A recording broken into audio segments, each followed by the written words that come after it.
옆으로 같이 인사합니다. 예수님은 우리의 선한 목자이십니다.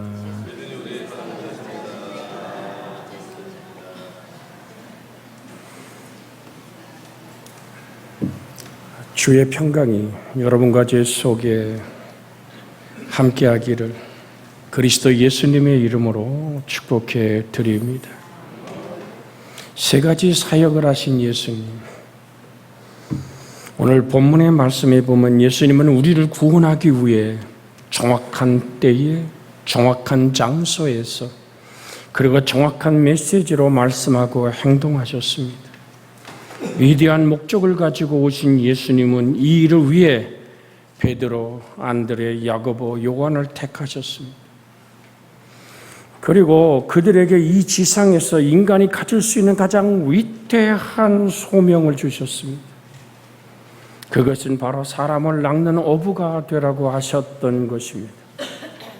흥미로운 것은 예수님께서 첫 번 사역했던 장소가 예루살렘이 아니고 촌동네 갈릴리였다는 것입니다.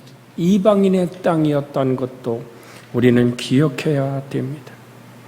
갈릴리 해변에서 그물을 던지고 있던 베드로와 안드레, 또 그물을 깃고 있던 야고보와 요한을 부르셨습니다. 지성인 엘리트 계급을 택하지 않으시고 평범하고 소박한 보통 사람들을 부르셨습니다. 예수님은 계속해서 갈릴리로 두루 다니시면서 일하셨는데 오늘 23절에 예수님의 사역이 세 가지로 발견되고 있습니다. 23절에 보면 예수께서 온 갈릴리에 두루 다니사 그들의 회당에서 가르치시며 천국 복음을 전파하시며 백성 중에 모든 병과 모든 약한 것을 고치신. 마태는 이렇게 예수님의 사역을 세 가지로 아주 명확하게 요약해 줍니다. 마태복음 9장 35절에서도 예수께서 모든 도시와 마을에 두루 다니사 그들의 회당에서 가르치시며 천국 복음을 전파하시며 모든 병과 모든 약한 것을 고치시니라고 똑같이 기록되어 있습니다. 예수님이 어떤 분이셨는가? 왜 세상에 오셨는가? 주님은 이 땅에 오셔서 회당에서 가르치시는 사역을 하셨습니다. 회당에서 가르치는 사역을 현대 용어로 말하면 교육이라고 합니다. 천국 복음을 전파하는 사역을 지금의 언어로 말한다면 전도와 선교라고 표현할 수 있겠습니다. 또한 병과 약한 것을 고치시는 사역을 치유 사역 또는 상담 사역이라고도 합니다. 이 세 가지 사역을 통해 볼 때 예수님은 진정한 교사였고 진정한 전도자며 선교사였고 진정한 의사였음을 우리는 알 수 있습니다. 내가 예수 그리스도를 만나는 많은 범위들이 있습니다마는 난 어떻게 하나님을 만날까? 뜻 높은 숭의교회라고 김동호라는 우리 대한민국의 정말로 민족의 교회를 이끌어가는 귀한 목사님이 계셨습니다. 지금도 은퇴해서 살아계시죠. 그가 오늘 정말로 민족 앞에 열방 앞에 강력한 지도자로 일어서 있었는데 그에게 암이 찾아왔습니다.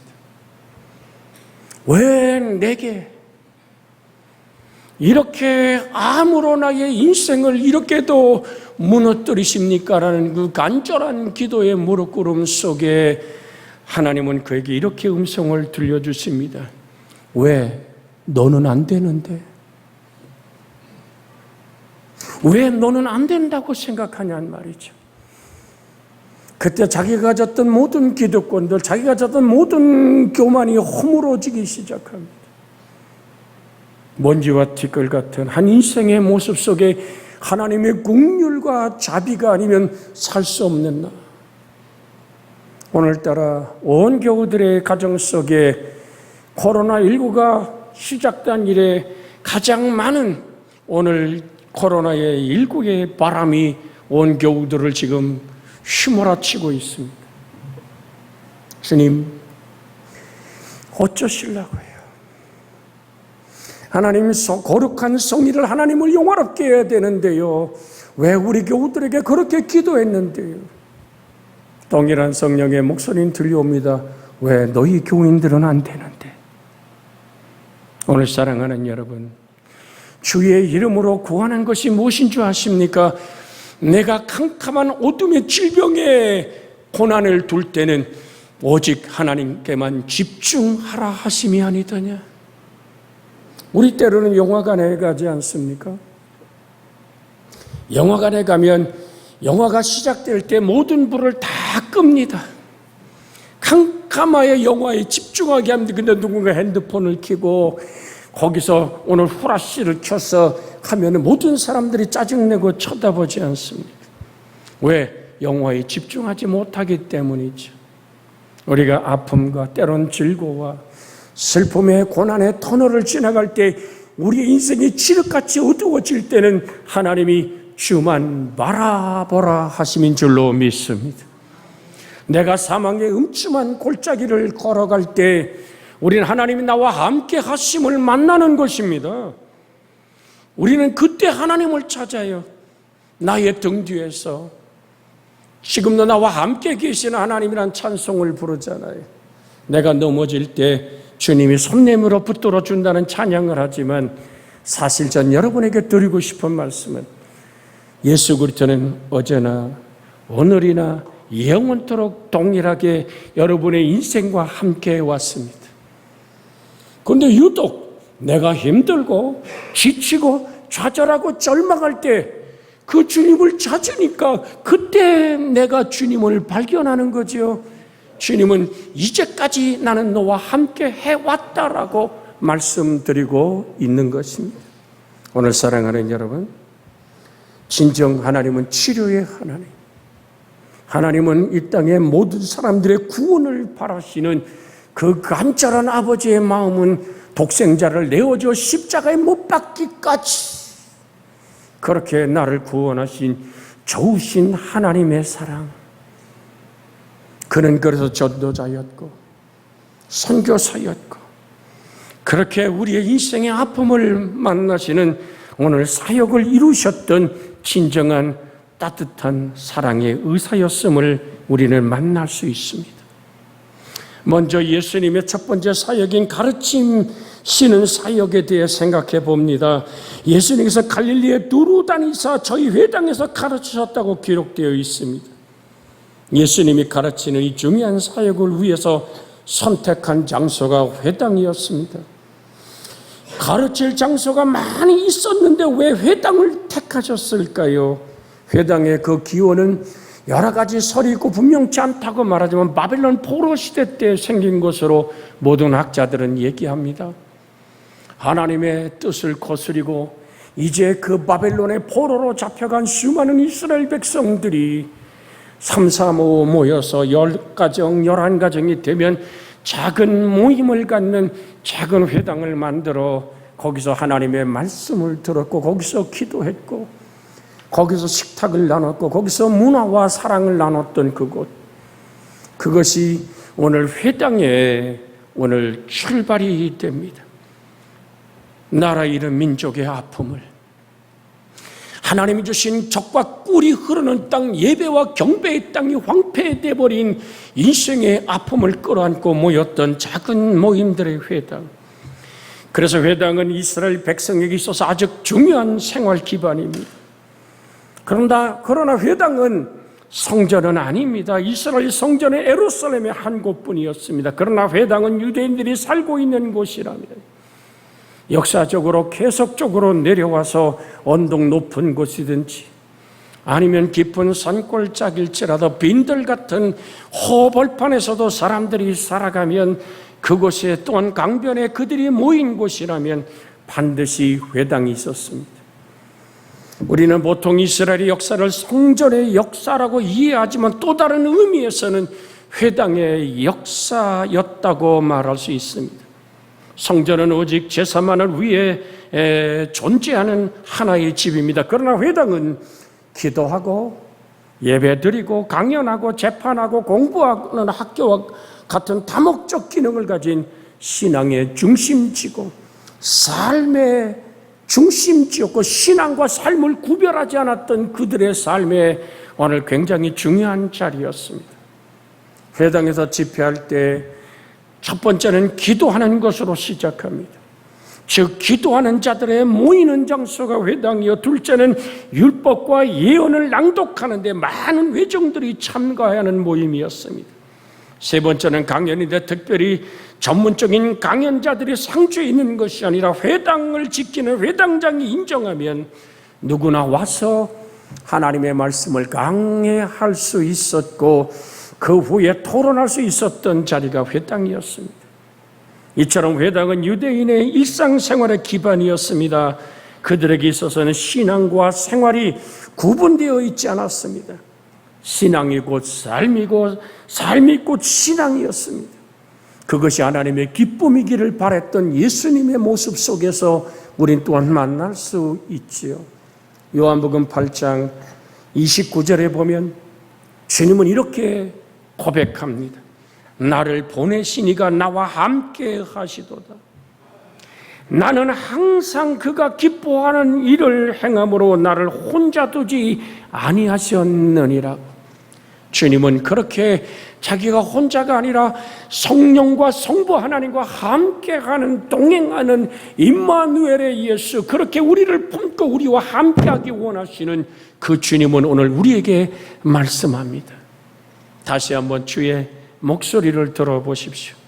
요한복음 8장 29절에 나를 보내신 이가 나와 함께 하시는도다.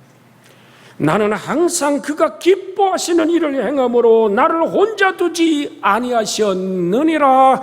여러분과 제가 일생을 살아가며 그 이름을 예수라 곧 임마누엘이라고 하는 우리의 구원자 영원하신 하나님 예수 그리스도와 동행하는 삶, 그 삶의 뿌리는 뭡니까? 하나님이 기뻐하시는 일을 행하는, 주의 말씀에 귀를 기울이고 그 말씀을 듣는 것으로 끝나는 것이 아니라 말씀으로 함께하는 은총 안에 우리가 세워지는 것입니다. 오늘 앞뒤로 한번 같이 인사해 볼까요? 주님의 기쁨 되기를 원합니다.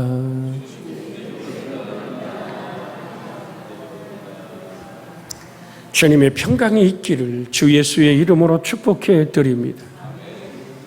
저도 한 주간 단에 섰을 때도 계속 기침이 나고 목이 잠기고, 그래서 우리 한 권사님하고 통하면 어때요? 그랬더니 목사님 목소리도 저와 비슷하네요.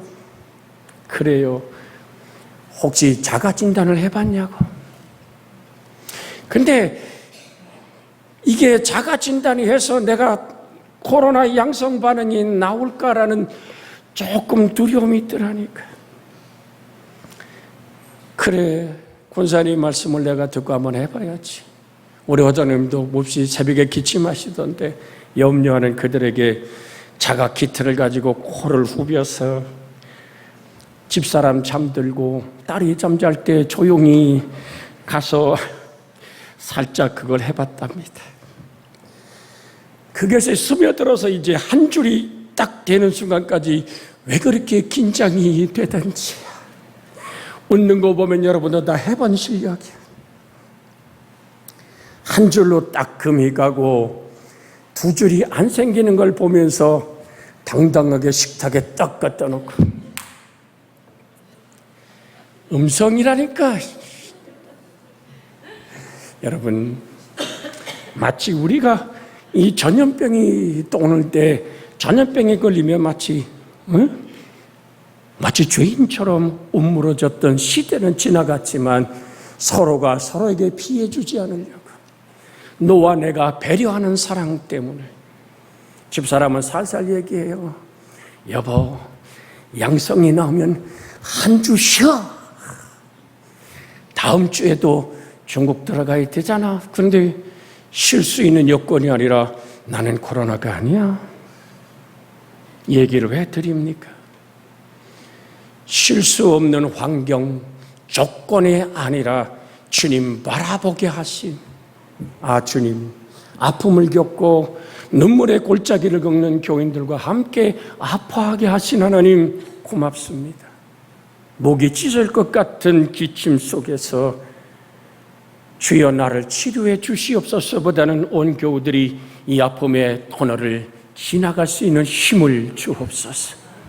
사망의 음침한 골짜기로 다닐지라도 해를 두려워하지 않을 것은 주께서 나와 함께 하심이라. 주의 지팡이와 막대기가 여러분과 저의 인생을 붙들어 주십니다. 그래서 우리는 주님을 찬양합니다. 사랑하는 육신의 아비를 세상 떠내보내고 이렇게 함께 예배를 우리 김선희 권사님을 바라보면서도 그렇게 한 주 동안 수많은 일들이 우리의 삶 속에 겹치고 때는 부딪혀온다 할지라도 우리는 노래하는 겁니다. 여호와는 나의 목자시니 내게 부족함이 없으리로다. 할렐루야. 그가 항상 우리를 쉴 만한 물가로, 우리를 푸른 초장으로 이끄시는 선한 목자 바라보며 기도하는 게 뭡니까? 살아있기 때문입니다. 살아있는 사람의 체온은 36.5도죠. 내가 그 온도가 아니라서 대답 안 하는 거예요. 여러분 잘 들으십시오. 살아있기 때문에 오늘도 한쪽에 에어컨을 틀고 36.5도를 유지하며 우리의 건강의 모습 때문에 우리는 반팔을 입고 오늘 정말로 가벼운 옷을 여름에 입지 않습니까? 추운 겨울 휘몰아치는 바람 속에서 우린 영하 10도로 떨어지고 20도 떨어질 때 바카를 껴입고 오리털 옷을 입는 것은 내 체온을 유지하기 위한 살아있음을 보장하는 거 아닙니까? 여러분과 제게 항상 살아계신 하나님의 말씀을 묵상함으로 영혼의 살아있음을 확인할 수 있기를 주의 이름으로 축복해 드립니다. 죽은 시체는 밖의 환경의 온도에 그대로 노출됩니다. 정말 옛날에 왜 그랬는지 몰라요. 어린 시절 20대 20살에 개척을 시작해서 개척교회 1년, 2년 하는데 21, 2살 됐을 때 장례가 벌어지면 가서 그 장례를 치러야 됐습니다. 수의를 입혀야 됐고, 그러면 그때는 왜 그렇게 아랫목에다가 시신을 두고 병풍을 쳐놨는지 몰라요. 그래서 방 안 온도가 오늘 30도, 거기다도 불은 왜 떼는지 난 그때는 이해가 안 가. 방 안 온도가 40도가 넘으면 시체의 온도도 40도가 돼서 물이 줄줄 나오는 시신을 옷 입혀본 적도 있습니다. 우리가 올해에도 두 건의 장례를 치르면서 오늘 그 입관실에서 세상 떠나는 우리 고 김정웅 집사님이나 김국태 집사의 제가 얼굴을 이렇게 만져보면서 그 차가운 기운이 냉동실에 영하 10도에 두었음에도 불구하고 시체는 영하 10도 그대로의 체온을 받아들이지 않습니까? 이 말씀을 왜 드리냐 하면 정말 내가 예수 그리스도의 사람이라면 악인의 꾀를 쫓지 않는 복 있는 사람 되어지기를 주의 이름으로 축복해 드립니다. 정녕 하나님 그렇습니다. 내가 죄인의 길에 서지 않고 오만한 자리에 자리 앉지 아니하고 하나님의 율법을 주야로 뭐해서 즐거워하여 율법을 묵상하고 그 살아계신 하나님의 말씀이 시냇물을 이루고 나의 인생이 푸르르고 아름답게 살아있는 살아계신 하나님의 말씀이 내 안에 있기에 내가 살아있음을 확인하는 주님은 그래서 끝없이 당신 안에 솟아나는 생명의 말씀으로 오늘 회당에서 가르치기 시작했던 겁니다. 나는 여러분에게도 기적이 일어나기를 바라고 원하는 것은 여러분의 삶 속에 놀라운 성령의 역사가 생동하기를 바라는 것은 하나님의 말씀은 살아있고 운동력이 있어서 살아있는 나, 살아계신 말씀 안에 내가 있게 살아있는 나, 36.5도의 인생의 체온을 유지하기 위한 인간의 노력처럼 우리의 영혼이 깨어서 성령의 놀라운 은혜를 사모하며 생동력 있는 찬양과 경배가 있는 찬양을 통해서 눈물이 흘리기도 하고 기도를 통해서 하나님과 만나는 기쁨을 만끽할 수 있는 곳, 하나님 음성을 들을 수 있는 곳, 바로 여기가 우리의 삶의 터전이어야 합니다. 교회가 따로 있고 가정이 따로 있는 것이 아닙니다. 교회는 그리스도의 몸이요 살아계신 하나님의 집입니다. 그 속에 성령의 운동하던 베드로가 사도행전 3장 8절 6절로 8절은 베드로가 이르되 은과 금은 내게 없거니와 내게 있는 것으로 내게 주노니 나사렛 예수 그리스도의 이름으로 일어나 걸어라 하고 오른손을 잡아 일으키니 발과 발목이 곧 힘을 얻고 뛰어서서 걸으며 그들과 함께 성전으로 들어가면서 걷기도 하고 뛰기도 하며 하나님을 찬송했던 이 오늘 안질방위의 이 뜀박질의 찬양이 여러분과 저의 영혼에 일어서 찬양하며 경배하는 이 회당 안에서 예배하며 기도하고 성도의 교제가 있고 하나님의 말씀에 적셔졌던 은총처럼 살아계신 말씀, 그 찬양 속에 살아있는 하나님의 호흡, 이스라엘의 찬송 중에 거하시는 주님이 여러분과 저의 인생을 붙드는 행복함 있기를 그리스도 예수님의 이름으로 축복해 드립니다. 에베소 5장 26절 27절은 이는 곧 물로 씻어 말씀으로 깨끗하게 하사 거룩하게 하시고 자기 앞에 영광스러운 교회로 세우사 티나 주름 잡힌 것이나 이런 것들이 없이 거룩하고 흠이 없게 하려 하심이라고. 하나님은 끝없이 하나님의 피로 사신 교회, 몸된 머리 대신 주님이 몸된 우리들을 관리하고 지키시고 다듬고 만들어가는 과정이 때로는 질병으로, 때로 인생의 암울한 어둠으로 우리의 삶을 이끌어 주만 바라보게 하시는, 그러면서 저 천국의 영광 안에까지 우리의 발걸음을 인도하시는 좋으신 하나님의 손이 지금도 여러분과 가정과 삶 속에 머물러 있습니다. 그러니까 한국교회는 서구교회가 그랬듯이 마음껏 성장하고 나서는 시대에 뒤떨어져가는 골동품으로 변하는 그런 모습이 되어서는 안 됩니다. 이 시대를 이끌어갈 수 있는 그런 교회야만 합니다. 이 땅에 사람들에게 비전을 주고 길을 개척하고 모든 사람에게 영혼을 볼 수 있도록 가르치는 하나님의 성전이 되어야만 합니다. 교회당 안에는 성령의 역사와 사랑의 열기와 소망의 열기가 가득해야만 된다는 사실, 그래서 우리에게 주신 직분을 따라 일어설 수 있는 은혜가 있기를 주 예수의 이름으로 축복해 드립니다. 예수님께서 그 회당에서 가르쳤다는 사실을 생각할 때 저에게는 참 기쁨이 있었습니다. 왜냐하면 우리가 추구해야 할 복음의 전파가 기초가 어딘가를 새롭게 보여줬기 때문입니다. 그러면 예수님께서는 그곳에서 무엇을 가르쳤을까요?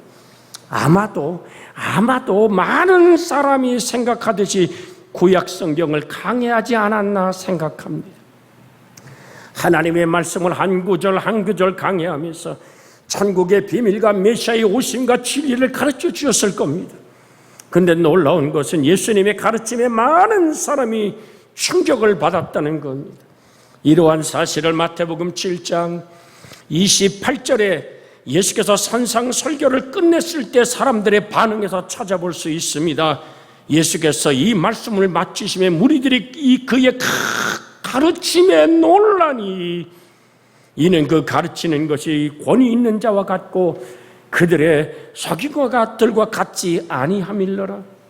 그들은 어떤 능력과 권세가 주님께 있었던 것을 보았습니다. 분명히 예수님은 소리내지 않고 차분하게 조용히 설교했었을 겁니다. 그러나 주님께 사람들은 충격을 받고 어떤 능력을 경험하기 시작합니다. 부활하신 후에도 좌절과 절망의 어둠의 길로 엠마오로 가던 제자들을 주님은 찾아가서 만납니다. 주님이 함께 걸어가는데도 그들은 주님을 못 알아봐요. 왜? 감각을 잃어버린 겁니다. 환경에 짓눌려 버린 겁니다. 금방 시체는 차가운 곳에는 차가운 환경에 지배되고 뜨거운 곳에는 뜨거운 환경에 지배되어 죽음의 물이 줄줄 흐른다는 얘기를 했습니다. 여러분, 예수님이 죽으셨다, 부활했다는 이야기를 분명히 글로버와 다른 제자는 들었습니다. 그럼에도 불구하고 그들은 자기 스스로에 갇혀서 그 부활을 믿을 수가 없어요. 좌절하고 절망하여 걷는 그 곁에 주님은 함께 걸어가시는 거예요. 회당에서 그랬듯이 주님은 그들에게 지금 왜 그렇게 절망하고 왜 그렇게 낙심하고 인생의 길을 그렇게 터벅거리며 폐잔병이 되어가는 병사처럼 집으로 돌아가느냐고. 아니 당신이 지금 나사렛 예수 그리스도의 일을 지금 모른단 말이요. 당신은 어디서 왔어? 마치 화성에서 온 사람처럼 주님을 쳐다볼 때 누가복음 24장 25절로 27절에 이러한 말씀이 기록되어 있습니다.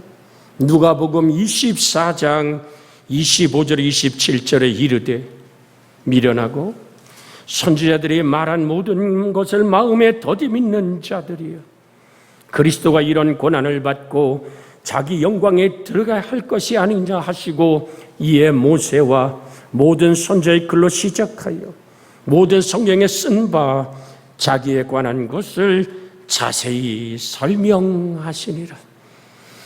자, 분명하게 25절부터 말씀합니다. 그리스도가 26절을 시작하면서 그리스도가 이런 고난을 받고 너희가 얘기하는 나사렛 예수는 선지자가 아니다.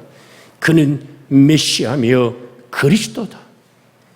그러면 그리스도가 고난을 받고 자기 영광에 들어가야 할 것이 아니냐고 부활을 설명하는데 어떻게 주님은 설명하세요? 회당에서 그랬듯이 오늘 분명하게 말합니다.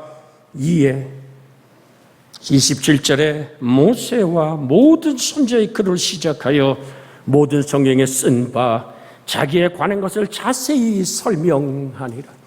주님이 하나님의 말씀을 설명하기 시작할 때 31절에 보면 오늘 32절에 있는 말씀을 먼저 보면 이렇습니다. 그들이 서로 말하되 길에서 우리 한번 같이 읽어볼까요? 시작. 그들이 서로 말하되 길에서 우리에게 말씀하시고 우리에게 성경을 풀어주실 때에 우리 속에서 마음이 뜨겁지 아니하더냐고. 가슴 벅찬 뜨거움이 솟아오르는 그 뜨거움이 있지 않더냐고. 사랑하는 여러분, 그것보다 또한 중요한 예수님 자신을 풀어놓아 가르쳤던 행동의 가르침이 뭡니까? 30절, 31절에 보면 그들과 함께 음식 잡수실 때에 자, 우리가 성경을 좀 펴서 보기를 원합니다. 굉장히 우리가 깨달아야 될 말씀이 거기 있기 때문에 그렇습니다. 30절, 31절에 있는 말씀 그들과 함께 음식 잡수실 때에 떡을 가지사 축사하시고 떼어 그들에게 주시니 그들의 눈이 밝아져 그인 줄 알아보더니 예수는 그들에게 보이지 아니하시니라. 여기서 중요한 축사하시고 오라는 이 단어는 율로게센이라는 말로 찬양하다, 축복을 빌다는 뜻을 지닌 율로게오의 부정과거형입니다. 그래서 본문처럼 사물의 목적과 함께 사용될 때는 엄숙한 기도로서 사물을 거룩하게 하다, 어떤 사물을 축복해 달라고 하나님께 기도하다라는 뜻이 이 축사라는 율로게센이라는 헬라어 언어 안에 있습니다. 왜 이렇게 문법까지 설명하는지 아십니까? 부활하신 주님이 하나님 말씀을 구약 성경을 들어 또박또박 그들의 가슴을 뜨겁게 불태웠는데 그들이 예수님을 알아볼 때는 이 축사한 떡을 먹을 때 눈이 열렸단 말입니다. 주님은 십자가 지기 전에 성만찬을 집례하셨고 주님은 부활하신 후에도 식탁의 자리에 성찬을 집례하며 그렇게 주님 자신을 계시하고 가르쳤던 것입니다. 예수님의 놀라운 부활의 승리 안에서도 말씀을 구약 성경을 풀어놓았더니 예수가 나오는 것이요. 떡과 자를 나누었더니 살아계신 하나님의 놀라운 구원의 주님을 보며 그들은 좌절과 절망과 어둠의 길을 돌이켜 예루살렘을 향하여 25리 길을 그 밤이 맞도록 달려가서 예수님의 부활을 증거하는, 지금도 우리의 마음이 그들이 서로 말하되 길에서 우리에게 말씀하시고 우리에게 성경을 풀어주실 때 우리 속에 마음이 뜨겁지 않더냐, 이것을 헬라 원어로 보면 지금도 불타고 있는 살아계신 하나님의 말씀의 가르침. 예수 그리스도는 어제나 오늘이나 영원토록 동일하시, 체온을 유지하듯이 여러분과 제가 살아있는 영성으로 아버지 앞에 살아나기 원해서는 그 말씀을 주야로 묵상하며, 또한 원하는 것은 우리 주의 똑같은 안에서 생명을 만난 우리들의 행복이 아버지를 영화롭게 하기를 주의 이름으로 축복해 드립니다. 주님, 그렇습니다. 함께하여 주시고 치료하여 주시고 온 교우들에게 건강과 평안을 달라고 간구합니다. 주여, 자비하신 아버지, 금과 은은 내게 없거니와 내게 있는 것으로 내게 주노니 곧 나사렛 예수 이름으로 일어나 걸으라 할 때 40여 년 동안 걸어보지 못한